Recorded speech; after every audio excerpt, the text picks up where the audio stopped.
Welcome to Stories from the Top. I'm your host, Lance Tanaka, and I'll be interviewing successful executives from the best of the best global companies about leadership and their journey. Okay, everyone, I want you to meet someone who is nothing short of amazing. Andrew Cordle is a noted American entrepreneur.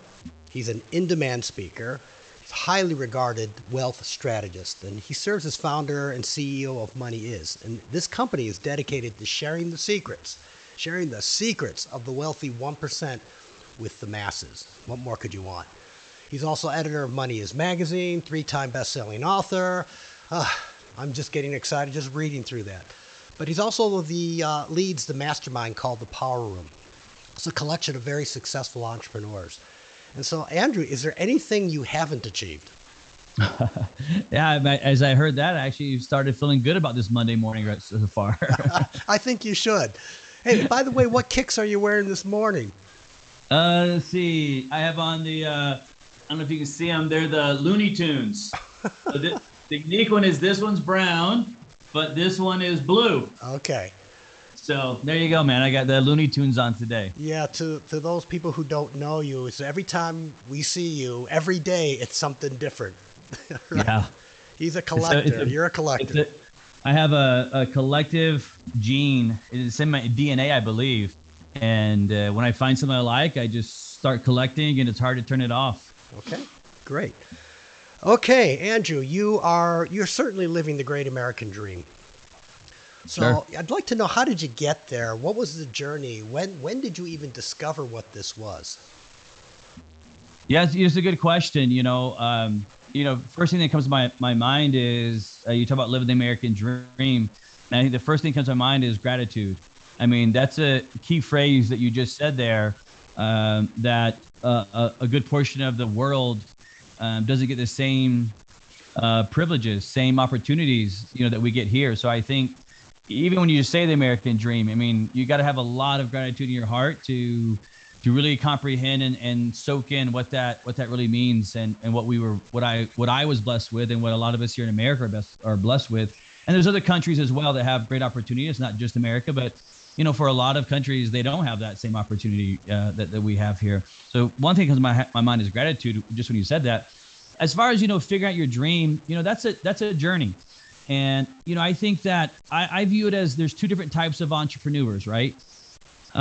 There's a branch of entrepreneurs that I call your true born entrepreneurs. And they were born this way, and they don't know anything but entrepreneurship. And in that group, there's actually a lot of struggle in that group. But they were just born an entrepreneur. I think there's another group of entrepreneurs that are more implementers. They're more operators that found a very unique product. They found a very unique service.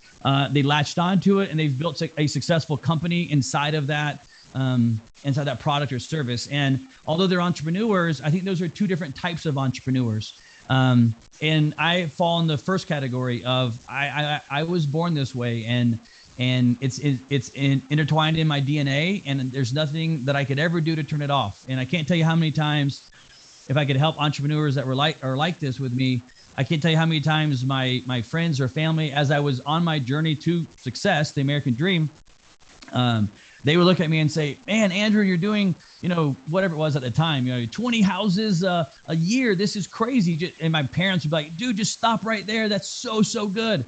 And for me, it was never about 20 houses. It was about me living out my dream as an entrepreneur. And that means that there's there may be a lot of changes that take place. There may be a lot of new adventures that I might go on. And from the outside, people may say, "Oh, it's shiny object syndrome." And you do have to be careful that you don't go shiny object. But a lot of it is just understanding who I am as a person, and being willing to go down those roads and explore those different opportunities as a true entrepreneur. And that's kind of what helped got me here. Is I always pursue the opportunities that are in front of me, and I'm very grateful to be born this way, but I'm an entrepreneur, and I will chase those opportunities for sure. Yeah. Any advice you would give to those who are thinking of embarking on this journey? Well, I would say that if you're thinking about embarking on it, I could sit here and talk to you about all the great stuff, Lance, that entrepreneurs have and all the great things. And, we could go live our social media life of Instagram of super cool cars and houses and boats. And there is that part of it. But, if I was talking to a group of entrepreneurs, I'd also tell you, look, I want to be honest with you. There's a lot of long nights. There's a lot of, when you get going, there's a lot of times when you're wondering, oh my God, how am I going to make payroll this week? It's right around the corner. And you got to be willing to go through the sacrifices to get to those, end goals, to get to those end dreams that you want to. It's not all, I think social media sometimes gives it a bad rap. And if you want to jump in this journey, don't base it off of social media. Go talk to an entrepreneur like Lance or myself or others that have been through it, and let us tell you, hey, here's the good and here's the bad before you go make that decision. Or if you're an entrepreneur you're born this way, well, you don't have a choice. You're going to go do it. You're probably already doing it actually right now. You're probably already doing it. Okay, just go forth. Yeah, I mean, if you're an entrepreneur, look, I think that one thing I tell you about the journey, Lance, is that in my journey of 20 years of entrepreneurship, looking back, I've sort of put it into three categories. And I think that an entrepreneur goes through a journey or a phases of entrepreneurship. And I got them broken down into three categories. I think that when you talk about that real true entrepreneur, I think that all the ones I've interviewed, all the ones I've sat down with or trained or coached, there's something inside of them that they want to do something big. They want to make a big difference. They don't just want to be successful or have money. They want to make a difference in the world. They want to do something big. And what happens is, in my looking back on it, the time frame is the first phase of entrepreneurship. I called it the compelled phase. And it's just where, man, you are compelled to be an entrepreneur. It is you struggle at school and you jump into entrepreneurship. Actually, while you're in school, you're doing so. You're compelled to be an entrepreneur. The second phase is, I call it the cultivate phase, and the third phase is the called to. Meaning, entrepreneurs are called. This is what I was saying earlier. They have this like calling. They feel that they're supposed to do something massive. Here's the bad news, though. I would tell you that 99% of all entrepreneurs, Lance, never get to the call to phase. They never make it there. They actually stay in phase one of the compelled phase. And it's not a financial thing. It's not that, well, once I make enough money, I can go to the next phases. That's not how it works. It's that in the compelled phase, it's also about basically, I use the word producing. So the compelled phase is about producing, and you're just trying to produce and produce and produce and build and build and build. And you can build some really successful companies. But inside of you, there's this thing that's like, man, I want to do more. I want to do more.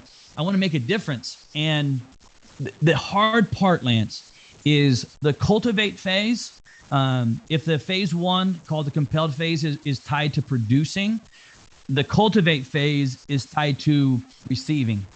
And receiving is a very difficult phase of an entrepreneur's life, because receiving is where you know that you could go do something. You know you could go make something happen.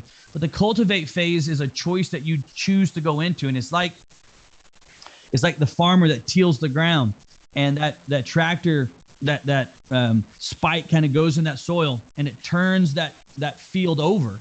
And even though that field might have been a successful field last year and produced a lot, just like someone in the compelled phase could be making millions of dollars, it doesn't mean they're truly happy. I mean, how many times, Lance, have you seen entrepreneurs that have money, have all the toys, but inside they're almost bitter? They're almost like the frown on their face all the time. And I think what that's coming to, Lance, is I think that they know they're not where they're supposed to be and doing this like big thing that they were called to do. And they're stuck in this compelled phase. And the reason they get stuck is because the cultivate phase, it hurts.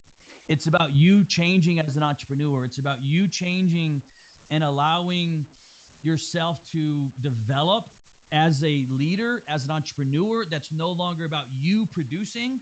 It's about allowing nature, the universe, to kind of mold you into a better leader, into a better entrepreneur. And it's tough. And the reason that most entrepreneurs don't do that is because it hurts.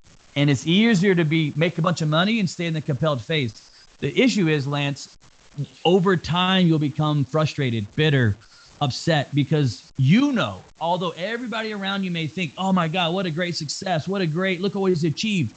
Internally, you know, you're struggling with some demons because you've never got to where you were supposed to be as a human on planet Earth. Yeah, that third phase you talked about, being called, to me, it likens to my idea of purpose. Is Yes, that there's a reason why you're here. Yeah, you I got don't it. care. I don't know. It doesn't matter if you believe in God or not or whatever, but there's a reason. Yep, And you're right. And whatever gifting or strengths or passions or DNA that you're born with or resources you've been given your whole life, there's a reason for all that, Yeah, right? and that's what I'm saying. I think entrepreneurs have that higher purpose. They feel it, man. It's like in their bones, and they want to go do it. But I'm telling you, man, I think, Lance, the more I am in this business and the more I am around entrepreneurs, I think it's maybe 1% of entrepreneurs ever get there. And again, it's not about money. A lot of times entrepreneurs, they live by this phase of, well, once I make this amount of money, well, once I accomplish this, then I will do blank. Or once I have made this amount of money, then I will do, and it's not, that never shows up. It never arrives.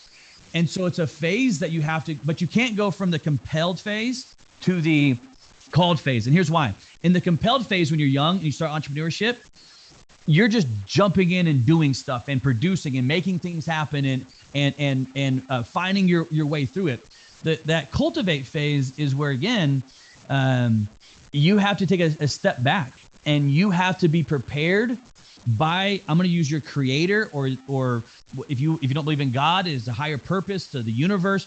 You have to allow the creator or the universe to actually sharpen your gifts. You talked about, Lance, that you were born as an entrepreneur with gifts or talents in your DNA, but you can't cultivate those enough to get to the called phase. That's got to be cultivated by someone else. And that's a tough phase to be in until the universe is ready and has shaped and molded you enough to go to that next level. And that's why most people don't go there, I believe. So what do you suggest people to do to be able to gravitate or elevate through these phases? I think that the biggest hurdle to get through, which is the barrier of compelled to cultivate. And what I tell you is, I would tell you that's a choice. As an entrepreneur, you have to come to the realization that it's not all about you. You were put on earth for a higher purpose, a calling, if you will. And there's a lot of things you got to go through. And one of them that I would tell you, if I gave you maybe three things here, I would tell you, number one, the big one to me is you got to learn how to, what I call, set your emotional intentions. You got to know how to set your intentions for your day. And I'll even go deeper in that. You got to set what I call, and a lot of people have thought about this, I call it segmented intentions. What that means is, all throughout my day, I take a moment and I set my intentions of what I want out of this segment, this podcast, my next meeting. I had a team meeting this morning, and I set my intentions. And what that does is it no longer puts it on my surroundings or an outcome. In the compelled phase, a lot of it is about the outcome, meaning I'll find happiness when I reach this. I'll find joy once I can do this. I have this office. I have this thing. And everything around you is built off of the outcome. And to get to that next phase, it's not about the outcome. The outcome will come. It's about setting your intentions. And when you set your intentions, it's amazing what takes place in your life, because you'll start being successful because it's coming from within, not based off of something.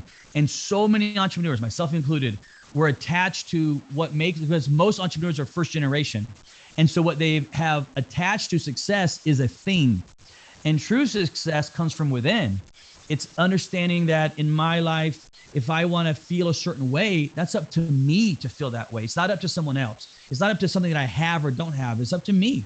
And so I think setting your intentions, and to go deeper, segmented intentions. And what that means is, if I just put it in a question form, how do I want to feel when I do blank? How do I want to feel from this podcast? And when you do that, it's amazing how your brain will help you produce, your body will actually produce that intention. The other thing is, a big one is interpretations. So it'd be intentions and then interpretations. And interpretations meaning what filter do you use in your life when you're around other people? You can have a really bad interpretation of when your team, your staff, family come to you.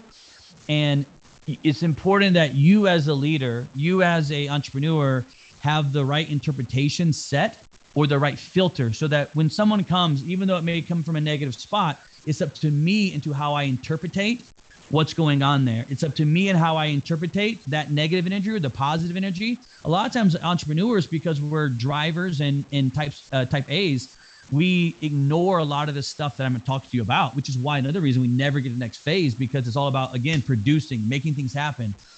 But when you take a step back from producing and you receive, which is the cultivate phase, it's about setting the intentions and letting that higher purpose, creator, universe, develop that side of you, from versus basing it off of the outcome that you have normally been basing your success off of. So those are the two things that I work on every day: is what are my segmented intentions, and number two, what is my interpretations? How am I allowing people to talk to me, and then how do I perceive that and make sure that I have the right filter viewpoint on my life? Okay. Now, you're a wealth strategist, so you're dealing with money. Sure. Your program, Money Is. Some Sure. of the disconnect I see, or difficulties, is that concept of wealth and purpose. Mm-hmm. Do you have any, what are your thoughts on that?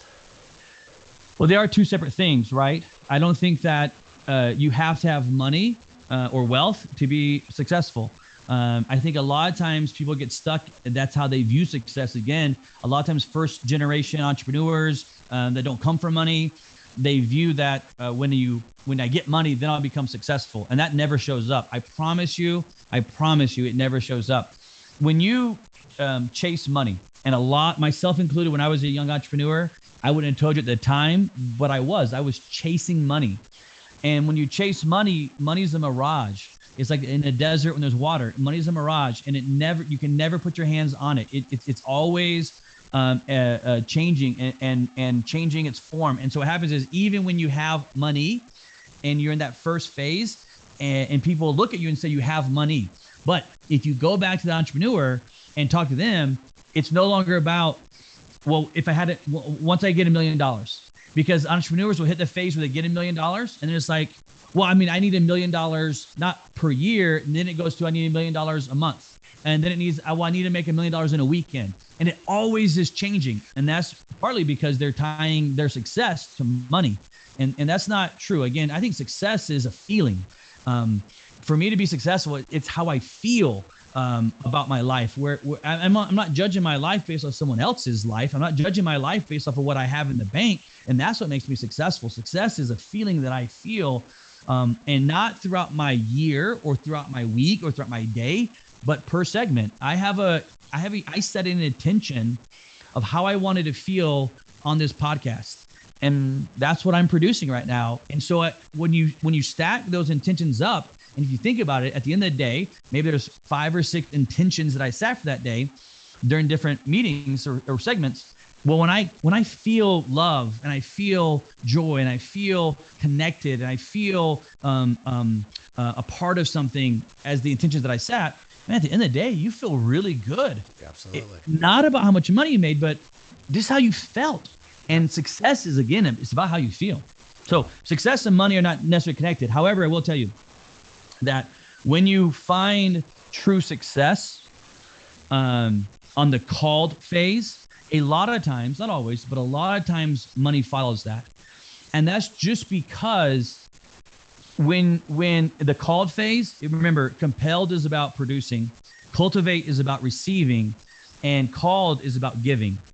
And when you live in a state of giving constantly, giving help to others, giving value to others, giving authentic help to other people, naturally, when you provide giving constantly by helping others, money tends to always follow that. Always, because when you help people, you make an impact on someone's life. They're kind of, in a way, not because you want this, but they kind of feel like they're in a way indebted to you. And so they're always helping you, promote you, and do things for you, et cetera, because they feel like, man, this guy really helped me. This lady really helped me. And they get they become one of your biggest cheerleaders.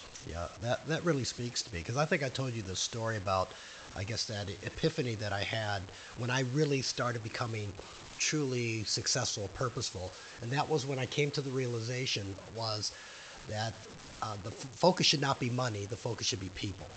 Yes. And Yeah. so that's what you're really talking to. That's exactly what I'm talking about here is that when you remember the called phase as an entrepreneur is about giving, and giving is mainly meaning to people. That's what you're giving to, whether it's time, whether it's energy, whether it's love, whether it's affection, whether it's it could be money that you're giving. But when your focus is on that highest purpose of giving, and again, I just want to be very clear here, but to get to the true level, not where you say, yeah, I always give. Oh, yeah, I'm always giving back. I'm not talking about that, man. I'm talking about when you live in a state of constantly wanting to give and help with zero strings attached. And it's easy today to say that on social media. It's very popular to talk about this concept. But most people, when they talk about it, that they're doing that, it's actually not true. They're just saying it because it's a new buzzword concept. It's a new a hot item to talk about, but they're actually still in the phase one of being in the compelled phase. They're just using those words to try to put a Band-Aid over the burning internal flame that's causing them pain right now. Yeah, I mean, if you always have to say, I'm giving, I'm giving, I'm giving, you're not. No, giving is that called phase is a state. It's a state of being. Yeah. It's not a state of talking about it. It's not a state. It's just a state of being. Exactly. And you're constantly looking for ways to give. And again, when you live in that type of world, normally money tends to always follow that side of it. You know, it doesn't always, but it tends to always follow. Wow. I would say for entrepreneurs out there, especially if you're on that beginning journey, just ask yourself the question, like, where are you right now? Are you in the compelled phase where it's all about you producing, you making this thing, you buying this thing, you getting to this, next level of when I get there, I'm going to do this. If you find yourself always saying that, well, as soon as I get here, as soon as I make this, I'm going to blank. I would just tell you that's an identifier that you're in the compelled phase. To get to that cultivate phase, it's a choice, and you got to be willing to receive what happens and kind of be molded and shaped. Your talents have to be formed around you. You got to allow that to take place. And then eventually you get to the called phase, which is an incredible place to live in. It's an incredible place to be when it's strictly about giving back. And you're using it. You're living in your highest purpose of why you were created. And that is an incredible life to live. Incredible life to live. It's more valuable than any money on planet Earth. When you know you are living the life that you were created to live, you can't even put a price tag on it. Okay, as we're wrapping up, I'd like to talk just a little bit about the Power Room. Sure. I just joined. I went to the first event in Salt Lake City, and I actually was amazed by it. By more than anything, there's a lot of giving. There's a lot of networking. It's not like me. It's all, it's not about me. And I thought it was brilliant how you introduce people, you connect people.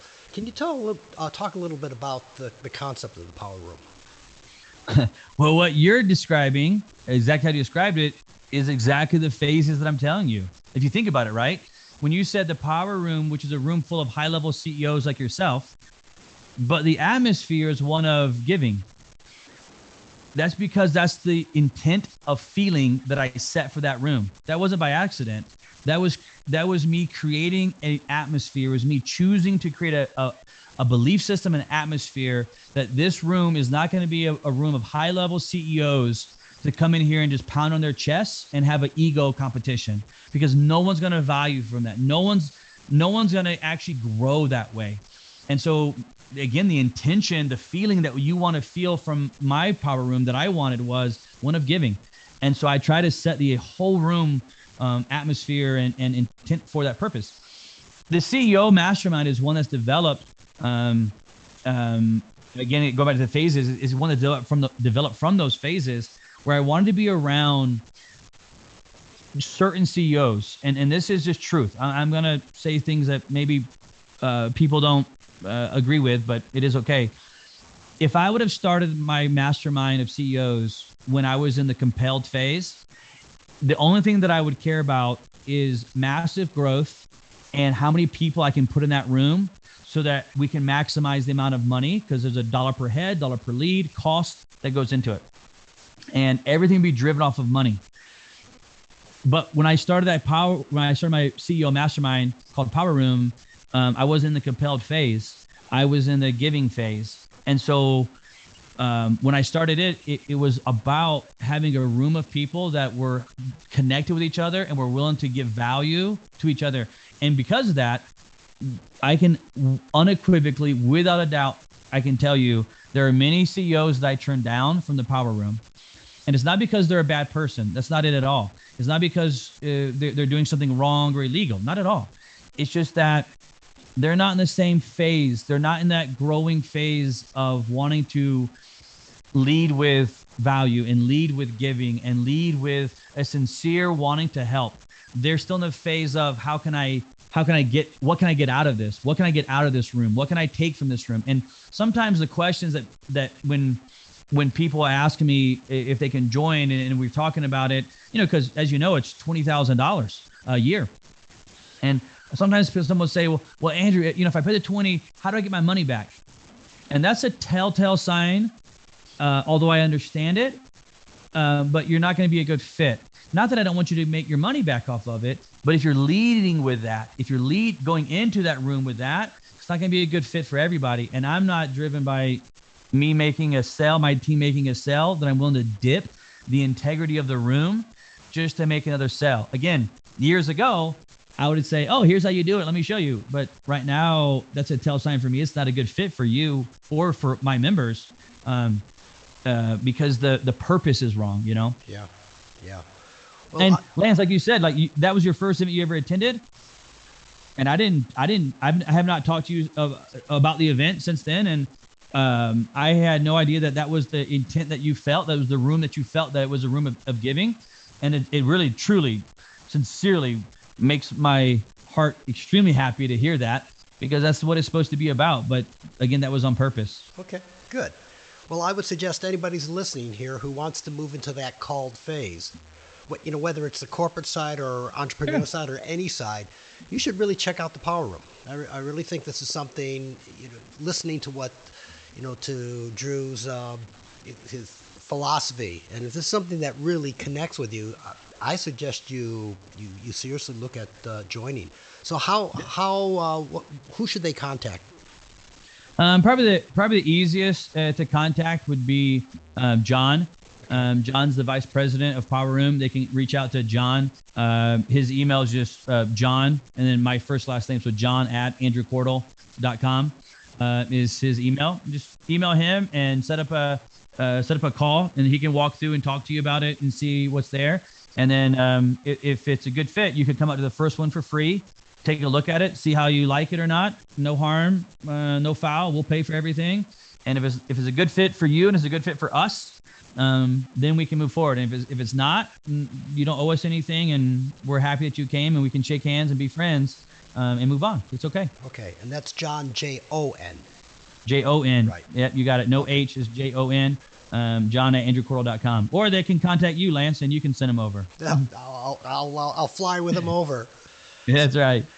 And then, as we're wrapping up here, are there best ways to contact you? I mean, if they want to know more about, what you're talking about here is amazing, and we don't hear this very often. Very rare do we hear what you're espousing here. How's it best for people to get in contact with you? For me, it's one of two ways. One would just be on Instagram. That's where I spend most of my social media is on Instagram. So you can always DM me. I sincerely will respond back. Or number two is if you need to schedule a call or a meeting or something like that, you want to come on the Money show, that would be just go through my executive assistant, Brittany. I think, Lance, you've met Brittany. It's just Brittany@andrewcordle.com, and she runs my entire calendar, and I don't even have access to it.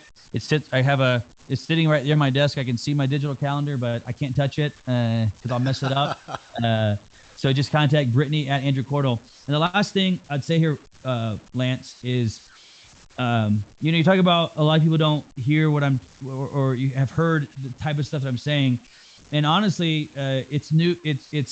This is something that's been in my heart for a while, but I'm just now starting to release it. and kind of bring it out to the air, if you will. Because again, it was my journey. This isn't something I read in a book. This is something that I experienced and went through, and am now looking back, and my desire, my goal is to help those entrepreneurs that I feel so aligned with, that are born with this entrepreneur drive, and they get stuck, because I was stuck for a long time. So it actually, again, and it helps me that you enjoy what I was talking about, because it's one of the very first times I've actually shared what I just shared. Is I just shared it with you and your group here, because I want to start getting it out to try to help entrepreneurs. Great. Well, we all need it. We all need it. And you certainly have you've been successful. So, wow. That's all I can say is wow. That was incredible. Thank you so much, Andrew. Really appreciate it. Yeah, of course. Thank you very much for having me on the show, Lance. Okay, everyone, take care.